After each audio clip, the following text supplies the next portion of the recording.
একটা মেয়েরই মনে হয় একই টেনশন, সকালটা হলেই কাকে কি নাস্তা করতে দেবো, ছোটরা কি খাবে বড়রা কি খাবে। যাই হোক, বড়রা কোনো রকম ঝাল টাল যে কোনো কিছুই খেতে পারে, আর ছোটরা তো যেটা সেটা খেতে পারে না, তো তাদের জন্য একটু আলাদা করে করতে হয়।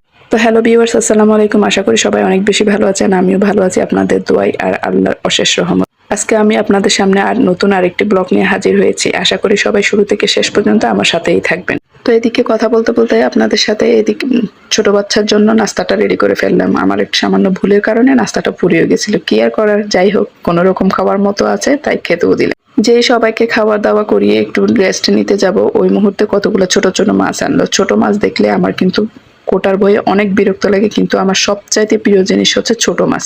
যে কোনো ছোট মাছে আমার খুবই ভালো লাগে, সেটা যেটাই হোক, মাছগুলো ছোট হলেই হয়েছে। ছোট মাছ বলতে আমি একদম পাগল। ছোট মাছ যেদিন থাকবে সেদিন আমি মাংস বলেন যাই বলেন, ভালো ভালো খাবার দাবার আমি এক পাশে রেখে আমি ছোট মাছই আগে খাই।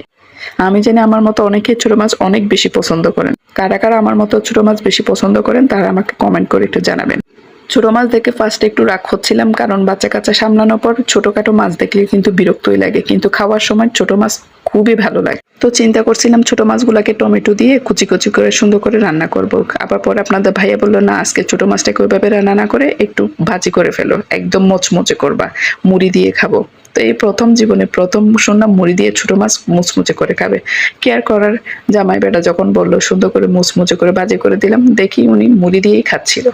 ঠিক ওই মুহূর্তে আমার মোবাইলে চার্জ ছিল না, যার কারণে আমি ভিডিওটা করে নিতে পারলাম না।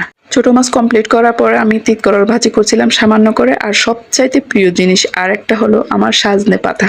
সাজনে পাতার ভর্তা বলেন, শাক ভাজি বলেন, আমার খুবই ভালো লাগে। শাক ভাজির চেয়ে আমার ভর্তা করে খেতেই খুব বেশি ভালো লাগে। তো কোনো রকম কথা বলতে বলতে সাজনে পাতার ভর্তাও করে ফেললাম, আপনাদেরকে এটাও ভিডিও করে দেখাতে পারলাম না। সেই মুহূর্তে আমার মোবাইলে চার্জও ছিল না, আর ভর্তাটা এত বেশি মজা হয়েছিল যে সবাই ভাত দিয়ে খাওয়ার আগেই এমনি এমনি খেয়ে ফেলছিল। ছোট মাছ কাটতে কাটতে এত বেশি টায়ার্ড হয়েছিলাম যে তো আজকে চিন্তা করলাম আর কোনো কিছুই রান্না করব না, যেহেতু শাক ভাজি আছে, ভর্তা আছে, জাস্ট ডিম রান্না করব আর কোনো রকম আজকের দিনটা পার করে দেব। তো যেই কথা সেই কাজ, ডিম রান্না করলাম আলু দিয়ে। যেহেতু বেবি আছে, বেবির জন্য কিন্তু যাই রান্না করি সবখানেই কিন্তু আলু দিতে হয়। আলু ছাড়া টোটালি ভাত খাবে না, তাই সবকিছুতেই আলু দেওয়া লাগে। সজনে পাতার ভর্তাটা তো সবাই মিলে খেয়ে ফেলছিল, তো কি আর করার। এবার একটু পুঁই শাক রান্না করছিলাম। পুঁই শাকগুলো ফ্রিজে ছিল, কয়েকদিন ধরে পচে যাচ্ছিল, তো আর 2 দিন থাকলে মনে হয় পচেই যেত, ফেলে দেওয়া লাগতো। যার কারণে ডাল দিয়ে সামান্য পরিমাণ পুঁই শাকটাকে একটু ঝোল ঝোল করে রান্না করছিলাম। পুঁই শাকটাকে কিন্তু আমার সবুজ সবুজ করে খেতেই ভালো লাগে। ডাল দিয়ে রান্না করে সামান্য পরিমাণ তারপর পেঁয়াজ রসুনের বাগার দিয়ে ফেলি। অনেকে অনেকভাবে রান্না করে থাকেন, আমি কিন্তু এভাবেই রান্না করি। তারপর কি করলাম, একটু সবুজ সবুজ করে কয়েক টুকরা কচু লতি ছিল সেটাও রান্না করে নিলাম। সবাই ভালো থাকবেন, সুস্থ থাকবেন, আবার আমার জন্য দোয়া করবেন।